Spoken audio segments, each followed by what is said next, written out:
To everyone with a heavy sense of responsibility, stop being the 24/7 help desk for other people's moods. Peace doesn't arrive when you fix them. It starts the second you let them. Picture this. You are a lighthouse, not a tugboat. Tugboats chase. Lighthouses choose position. Your job isn't to drag ships to safety. It's to stand steady, shine clean, and let captains reveal themselves by how they steer. Guard your attention like a border. Stamp the few that matter. Wave the rest through. That one shift, the let them shift, puts your chest back in order while the coastline is still storming. Now imagine another scene. You're at a family dinner.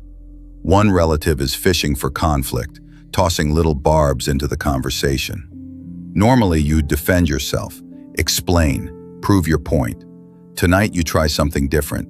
You sip your water, smile lightly, and let the comment drift past. Within minutes, the air changes.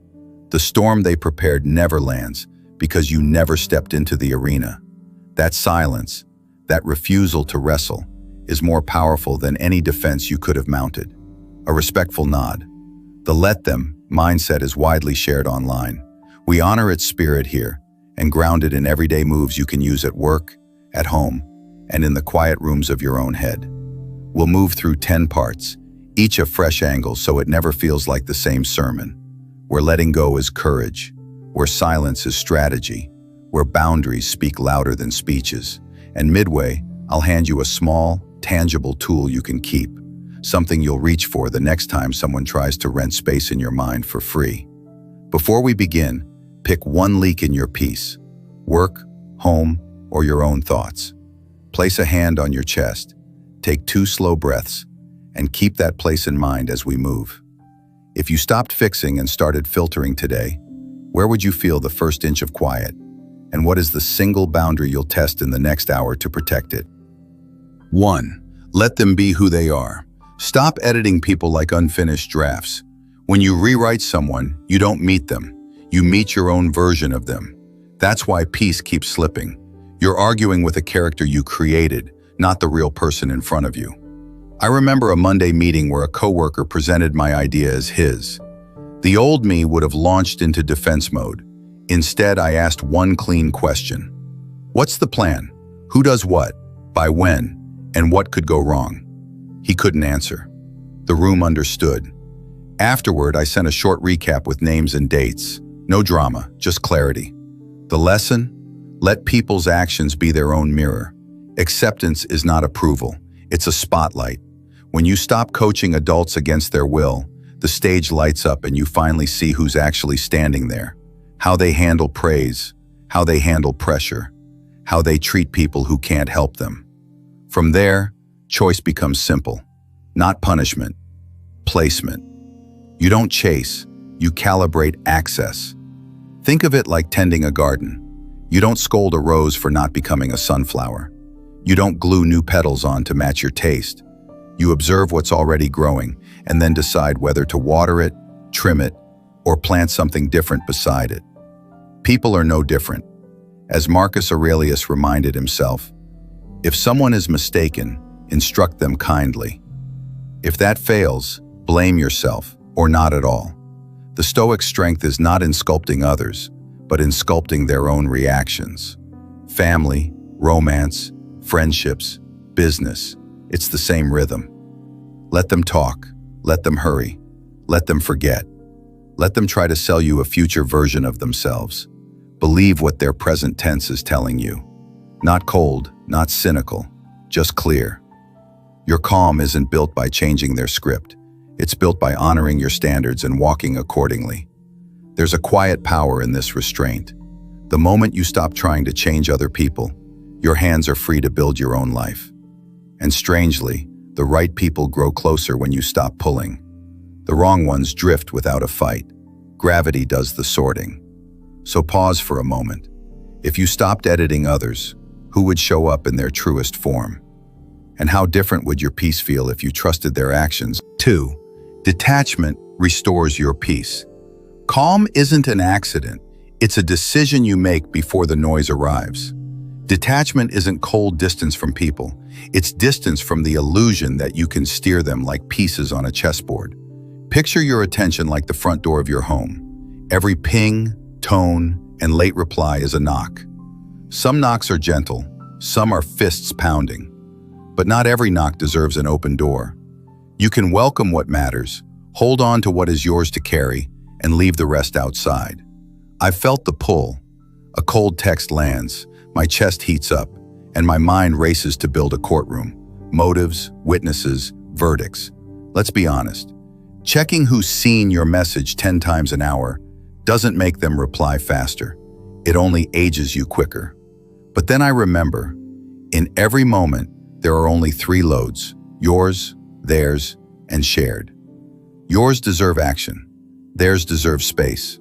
Shared deserves one clean line down the middle. When you honor this filter, you step out of the storm. The noise doesn't vanish, but it loses its grip on your center. Epictetus said it centuries ago. Some things are in our control and others are not. His words are a scalpel, cutting the clutter of responsibility that was never yours to begin with. Think of it like carrying luggage through an airport. You already have your own bag. If you keep picking up every stranger's suitcase, you'll collapse before reaching your gate. Detachment is simply refusing to carry what was never checked in under your name. And something shifts the moment you release what isn't yours. The first morning you stop checking who saw it. Coffee tastes warmer. The hallway feels wider. Your shoulders drop an inch you didn't know you were holding. And you notice how many storms die on their own when you stop standing under them with a bucket. So let me ask you, which load are you carrying today that doesn't have your name on it? And if you set it down right now, what space would open in your life for the things only you can truly move? 3. Control is a disguised fear. Control rarely announces itself as fear. It dresses up as responsibility, as care, as leadership. But peel the mask back, and you'll often find a tight chest that can't stand surprises. I used to convince myself I was just being responsible, but really, I was terrified of anything I couldn't script in advance. I learned this on a vacation I once treated like a product launch. Color-coded days, backup restaurants, even alarms for relax. By lunch on day 1, Elena, my partner, looked at me and laughed. We were exhausted from being on time. We ripped the plan in half, followed street music, ate where the air smelled good. And you know what? Nothing collapsed. Life carried us better than my checklist ever could. Control feels productive because your hands are busy, but most of the world doesn't take your orders. People, traffic, weather, timing. What you can steer is smaller and kinder. Your tone, your choices, your pace. When you stop wrestling what isn't yours to move, your jaw softens, your breath evens, and your voice finds clarity. Think of control like gripping a handful of sand. The harder you squeeze, the faster it leaks out between your fingers. Loosen your grip, and suddenly more remains. Life works the same way.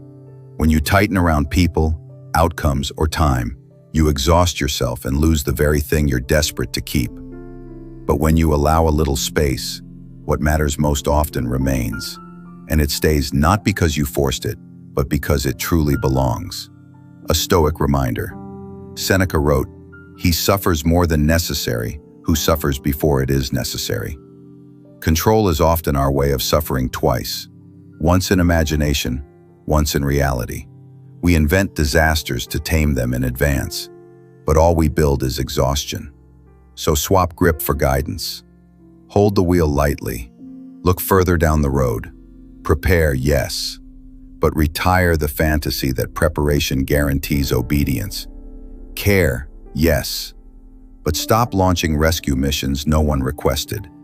Love, yes, and give reality a seat at the table. So ask yourself, if you loosened your hold by just one notch today, where would the freedom show first?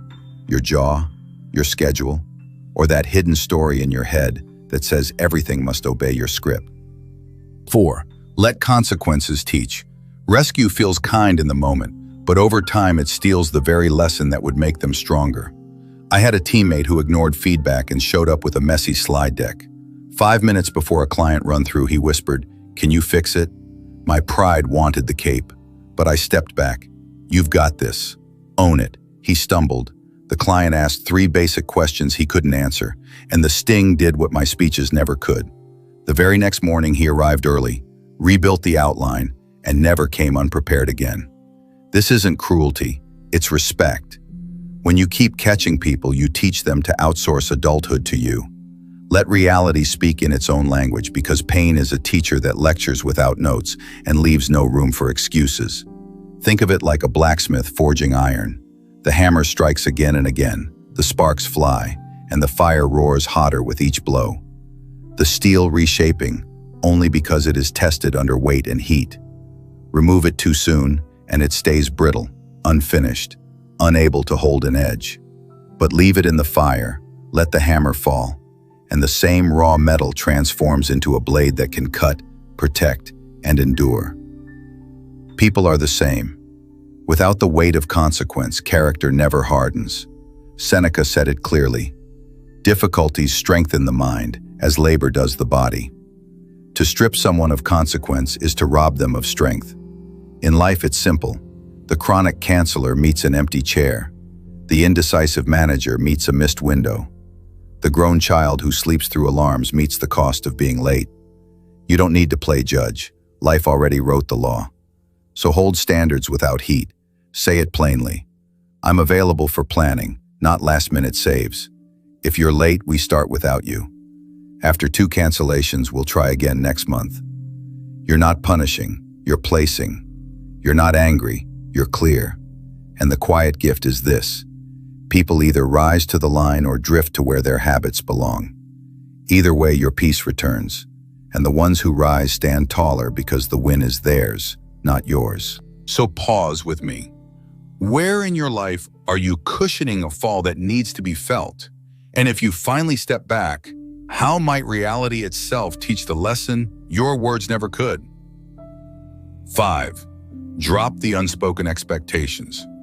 I used to bill people with invisible invoices, silent contracts, unsigned and unpaid. We expect replies on our timeline, congratulations in our language, effort measured by our ruler, then feel betrayed when people don't guess the rules. I can't count how many times I felt let down, only to realize I never actually told them what I needed. A friend didn't text back after my quiet win. I told myself a whole story. He doesn't care, he's jealous, maybe he's pulling away. Later, I realized I'd never once said words matter to me more than gifts. At home, the same rhythm played out. She needed silence after work. I needed a check-in. Neither of us spoke it out loud. We were both paying invoices we never issued. Clarity is kindness. Turn fog into one clean sentence or release it. It helps me when you respond within a day. Can we agree on that? I'd love a quick well done when I share a win. Does that work for you? At work, I need confirmation by 3 p.m. to ship today. If they can't meet it, you're not wrong, you're informed. Adjust the plan, not your worth. Spoken expectations become standards. Silent ones become resentments. Think of it like giving someone a locked box and feeling angry when they can't open it. If you don't hand them the key, how could they? Expectations are the same. Locked boxes with rules only you can see. Marcus Aurelius reminded himself, if it is not right, do not do it. If it is not true, do not say it. Honesty isn't only about facts. It's about voicing the needs that, if hidden, quietly poison connection. So let people be who they are without turning it into a verdict on you. Ask cleanly or let go cleanly. Both paths bring peace. The only trap is the middle, where you demand silently and punish quietly. Pause for a moment. What's one expectation you've been holding that no one else even knows about? And if you voiced it or dropped it completely, how much lighter would your relationships feel? 6. Stop feeding every fire. Reactivity is expensive, attention is fuel, and some people don't want resolution, they just want your spark to keep their blaze alive. A jab lands online, your fingers itch to type a masterpiece reply. Don't audition, close the tab. In the group chat, outrage spins like a storm drain. Mute it for a day and watch the whirlpool collapse without your drop of water. At work, a spicy email arrives. Answer with one clean line that moves the ball, or not at all. You don't owe attendance to every argument you're invited to. Choose one of three paths. Reply later, reply short, or don't reply. Most fires don't need you to put them out. They need you to stop tossing wood. Think of it like campfires in the forest. Some are meant to warm, to cook, to gather around. Others rage out of control. And if you can't tell the difference fast enough, you'll end up feeding flames that were never meant to keep you alive. Silence, chosen well, is a firebreak that saves the ground you stand on. The Stoics knew this truth. Marcus Aurelius wrote, "You always have the option of having no opinion." No opinion means no fuel. No fuel means their fire starves in silence. That's not avoidance. It's discipline. A lock on the door of your peace.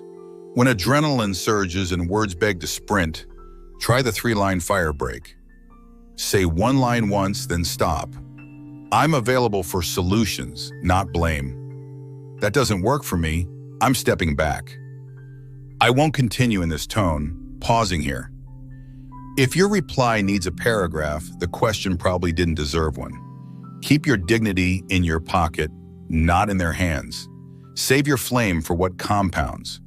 Work that matters, people who listen, standards that protect peace. So reflect. Which blaze in your life still burns only because you keep feeding it? And what strength would return to you the moment you decide to stop carrying wood into someone else's fire? 7. Choose battles, protect standards. For a long time, I mistook silence for maturity. But if I'm honest, much of that silence was just me avoiding the mess. Peace isn't saying yes to everything. It's choosing what's truly worth your fire. In a supplier meeting, a partner cut off my teammate twice. The third time I stepped in. Calm voice, steady eyes. We're going to hear her finish. The room reset instantly. Respect often follows clarity, not volume. Not every slight needs steel. Some need distance, some need a line, some need nothing at all. Boundaries are quiet armor, felt, not flaunted. Distance isn't revenge, it's respect. Think of battles like coins in a small pouch. Each one you spend is gone forever. If you hand them out in every petty quarrel, you'll be broke when the real fight for your values arrives. Save your coins for the moments that define your standard. Epictetus gave the same wisdom. You may fetter my leg, but not even Zeus himself can overpower my will. His point was simple. Your dignity is the true battlefield, and you win by choosing which ground to defend. One practical move, the one-line SOS. Send a single line in the right channel. Task, owner, deadline. No essays, no arguments, just clean clarity. Demo checklist, Alex, Friday 3 p.m. School pickup, Dad, 5:30 p.m. Shared album, everyone, 5 photos, tonight 9 p.m. One line flips conflict into execution. If no one claims it, that's your signal to adjust proximity. Limit exposure, lower priority, or document for later.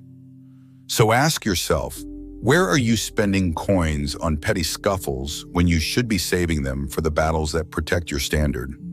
And what one boundary could you enforce today that would instantly remind others and yourself what truly matters?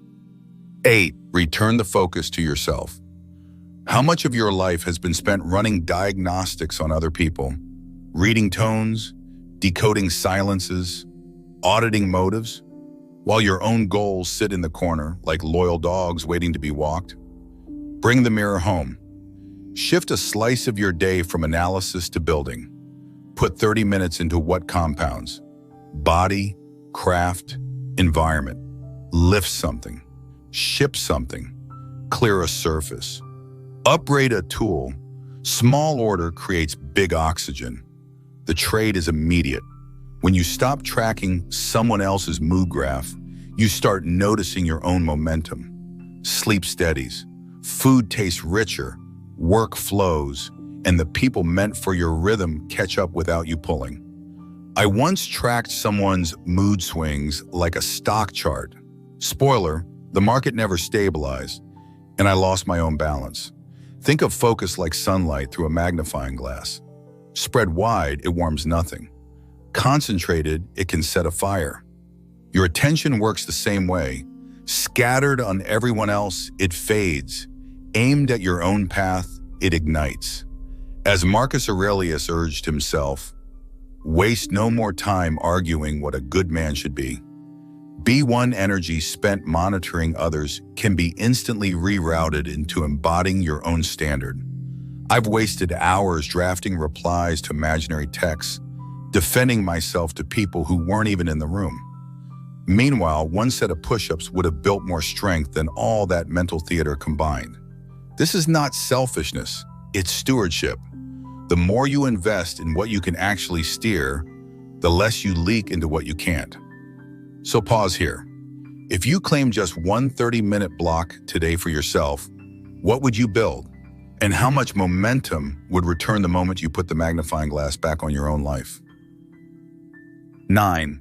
Allow emotions without managing them. 2 parts left. Stay with me. The last line is the one you'll carry to bed. Feeling isn't a flaw to fix. The rush to soothe, explain, or give advice is often our own discomfort wearing a mask of care. Let them feel. Let the room breathe. A partner comes home quiet. You don't need a speech. You can offer presence. I'm here. Want company or space? At the airport, a stranger snaps at the agent. The man behind you whispers, "Rough day," and the air softens. With a grieving friend, the most human sentence is the simplest.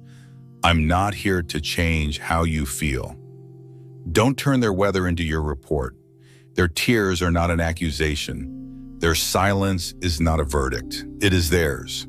When you stop managing every emotion you witness, trust grows.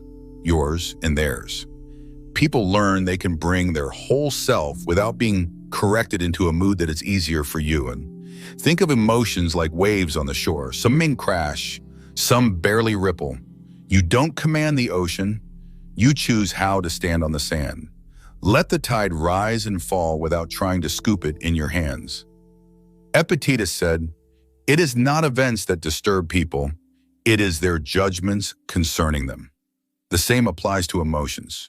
Your peace is less about what others feel and more about what you decide their feelings mean. Give yourself the same permission. Let anger knock, sit for a few minutes, and leave without drafting an email in its name. Let sadness pass through like weather. You are the ground, not the storm. Presence says you are not alone. Without stealing the lesson pain is trying to deliver. Love can hold space. It doesn't have to hold control. So reflect. Who in your life are you trying to rescue from their own feelings because they make you uneasy? And what would shift if, instead of curing, you simply offered calm company and trusted their storm to teach its own lesson? 10. Make it a daily practice. Final part, make it daily. This isn't a slogan, it's a posture you rebuild each day like sweeping the floor. The dust always comes back, but so does your choice to clear it. Musonius Rufus once wrote, "We should not merely learn what we ought to do, but practice doing it." Knowledge doesn't keep you, practice does. You won't nail it once and be done. You'll forget, react, over-explain. Then you'll remember, reset, and return. That return is the strength. Treat small choices like weights. The text you don't send at midnight, the argument you walk past, the expectation you either voice or release. Consistency beats intensity. Quiet beats noise. Standards beat speeches. Think of peace like a muscle. Lift it daily and it grows. Skip the reps and it weakens. You don't build calm by waiting for life to stop shouting. You build it by rehearsing silence even when the noise is loud. Marcus Aurelius urged himself, At dawn, when you have trouble getting out of bed, tell yourself, I have to go to work as a human being. Daily practice is simply that, doing the work of being human, one steady move at a time. You can honor this without making life rigid. Prepare, but don't bargain with reality. Care, but don't carry what isn't yours. Love people and let their choices introduce them, while your choices introduce you. So ask yourself, where will you practice today? One place, one person, one moment. And what small move will prove that your peace is not rented out, but owned outright, inch by inch, day by day? You don't need the world to agree before you can rest. You need one decision: let them and remain. Let them talk, stall, rush, doubt. You choose your standard. You choose your next small move. When control knocks, smile, breathe, return to your side of the street. Keep your center paid in full. Keep your word to yourself. Peace isn't a trophy to win. It's a home you maintain, sweep by sweep, choice by choice. Remember, storms will circle, people will test, life will shake the walls. But you are not here to put out every fire, chase every boat, or rewrite every script. You are here to guard your ground, honor your standard, and let gravity sort what belongs and what drifts away. Peace is not a fortress built once. It is a candle you relight daily. Some nights the flame flickers. Some mornings it almost dies, but the match is always in your hand. And each time you choose to relight it, the room inside you grows brighter. Epictetus reminded us, no man is free who is not master of himself. Freedom isn't in bending others, it's in standing unbent within yourself. Marcus Aurelius added, you have power over your mind, not outside events. Realize this, and you will find strength. Between those two truths lies your daily practice. Not control, not rescue, not editing others, just returning to your own ground. So tonight, whisper it softly before you sleep. I protect my peace. I honor my standard. I let them be, and I become. Tomorrow, you don't need to conquer the whole world. Just practice 1 inch of calm. 1 inch is enough, because inch by inch becomes a life. Let them orbit. You hold the center.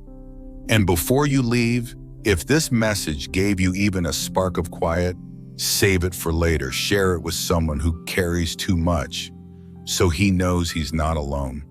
And tell me in the comments, what is the one place in your life where you'll practice let them tomorrow? Because your answer isn't just words, it's the first brick in the fortress of your peace. Inch by inch, choice by choice, we build it together.